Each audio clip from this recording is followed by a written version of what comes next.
Hey guys, how's it going? Welcome to my video. Just want to tell you guys what happened a couple of days ago with my car. So basically, I just want to tell you guys how I fixed the issue.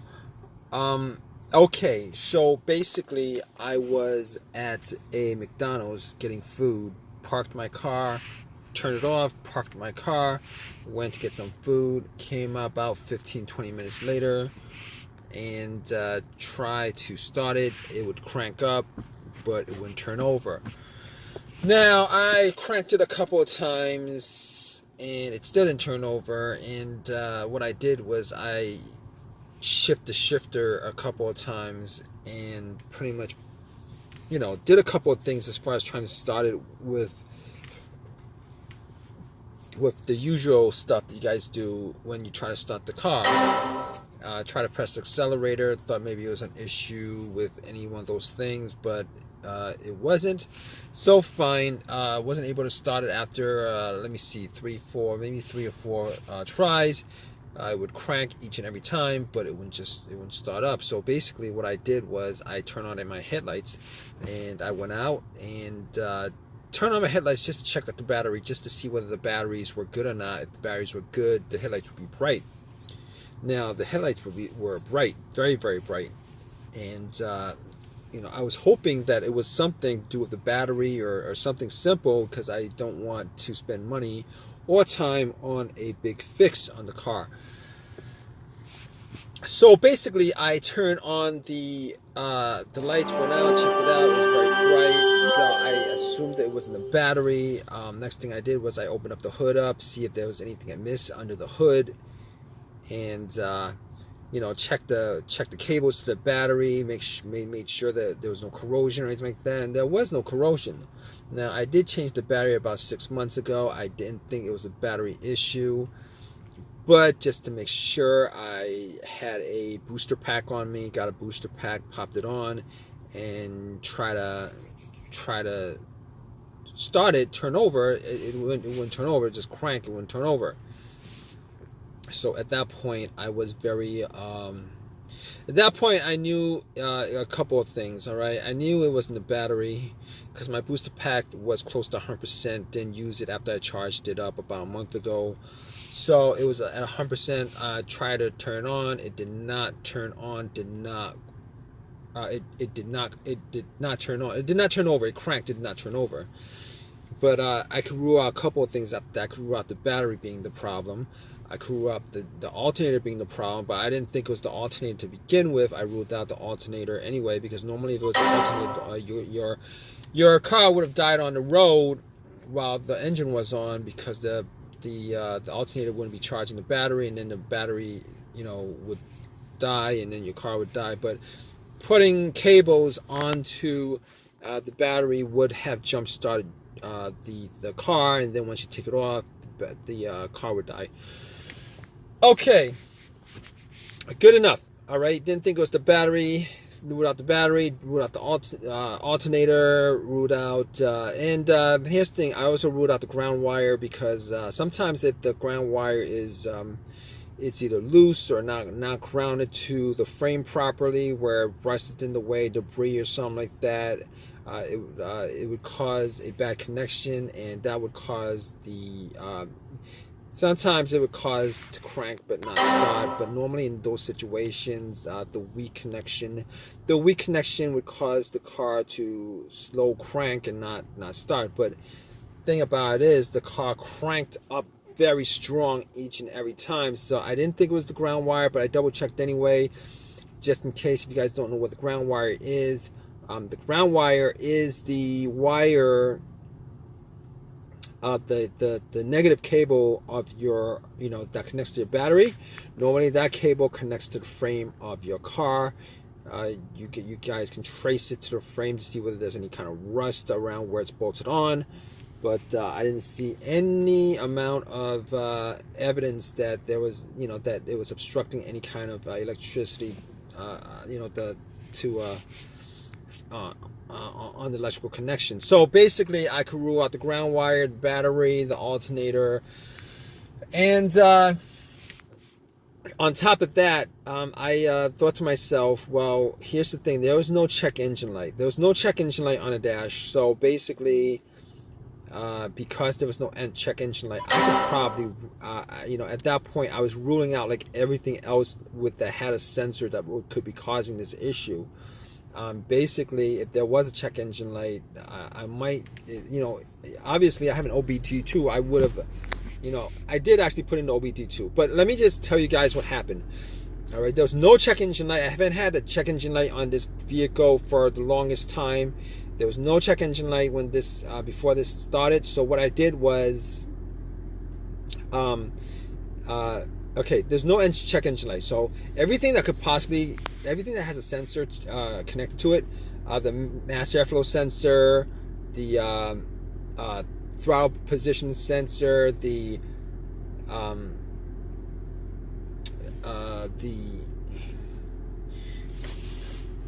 throttle body, crankshaft, camshaft, everything that could possibly have a code that could trigger the check engine light.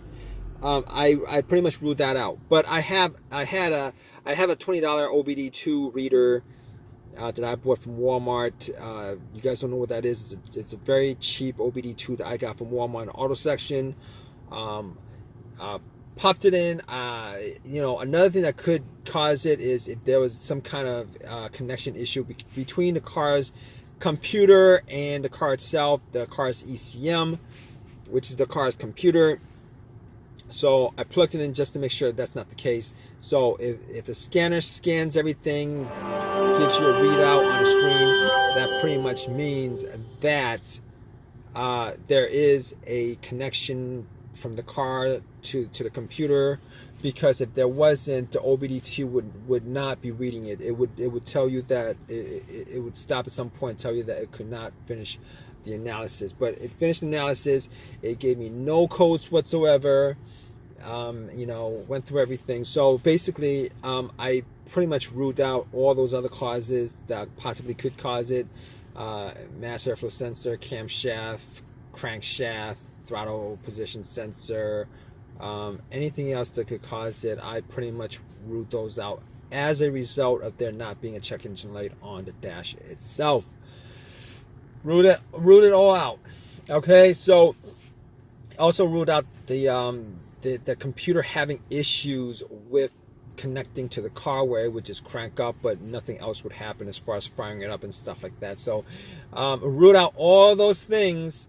So at this point, I was like, maybe I knew what it could possibly be. I had a guess. If I had a guess, I could get a good guess. Give it a good guess of what it could possibly be. It could be a fuse, the ignition, the fob key, the relays. So obviously, knowing that, I did do deductive reasoning, but deductive testing. All right, so I got to the fuse box, checked out all the fuses. There were, just to see whether any of the fuses were burnt. Did not smell any kind of burnt smell. The fuses were seemed to be all good. I did not have a fuse tester with me, so I could not test it out in that way to be 100% sure. So I was looking at the relay and thinking it maybe could be the fuel pump relay.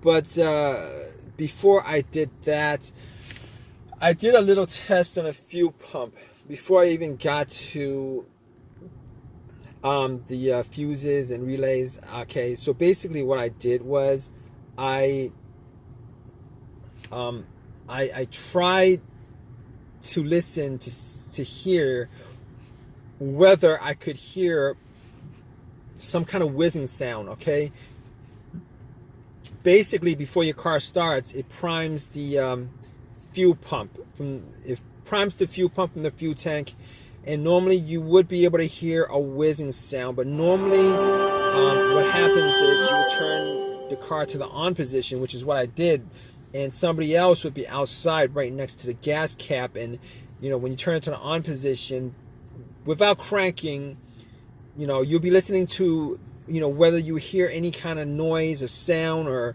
some kind of whizzing sound, motorized sound coming from there. If you do, normally that means that the fuel pump is good. Now, I didn't have anybody with me at the time, so I was sitting in my car, had everything off, blower motor off, everything off, and pretty much just tried to turn it to the on position and try to hear it. All right, the on position is the on position before you try cranking. Before you go all the way on cranking it up, before it starts, try to turn over and stuff like that. Okay, you shouldn't be hearing a crank when it's on the on position. That's when that position is where all the lights light up on a dash. So basically, what happened was, I tried to listen to it inside the car with it on the on position, and could not hear any difference. Could not make out whether there was a priming sound or not. So at that point, I thought to myself, all right, I'm not going to be able to test it out that way. So I figured out where the fuel pump relay was, and if you guys don't know this trick, just to figure out whether it was the relay, that's blown or whatever, you guys can find another relay, similar relay with the same, numbers, the same exact relay for another component of the car, and then you swap it out. Okay, you can swap it out. So that's what I did. I swapped it out, and guess what, guys?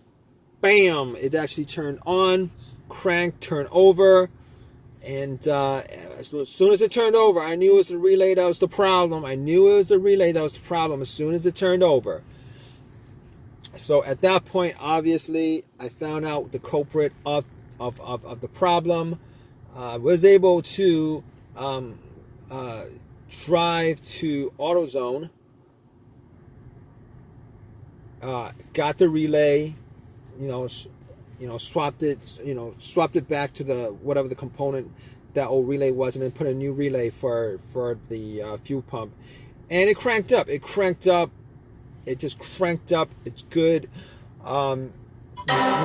Fixed the issue. Haven't had the issue since. So if you guys are in the same situation where your car is cranking, but it won't turn over, just go down each and every one of those troubleshooting steps that I went through. 90% of the time, you should be able to get to why your car would crank but won't start. I could not guarantee 100% of the time, because there's also a couple of variables that could be involved as far as why your vehicle is cranking but not turning over. But in this situation, I found out what it was, fixed it. I'm good to go. Just want to let you guys know. I hope this has helped you guys out. If it has, please give me a thumbs up. Please subscribe. Please, if you have any comments at all, please leave a comment in the comment section. All right, guys, take care.